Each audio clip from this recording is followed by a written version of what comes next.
Karena semalam itu kan semua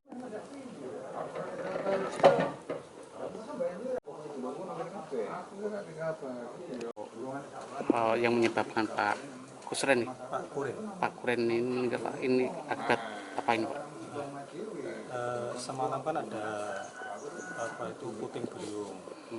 Nah, kebetulan asbes itu dari depan sudah jatuh, terus lampu mati.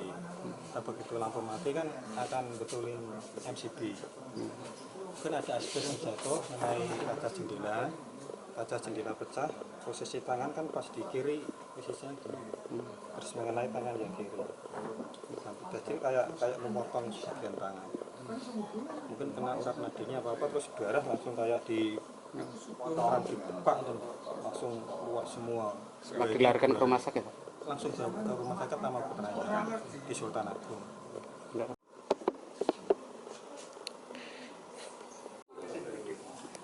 wartawan dari mana, Mas?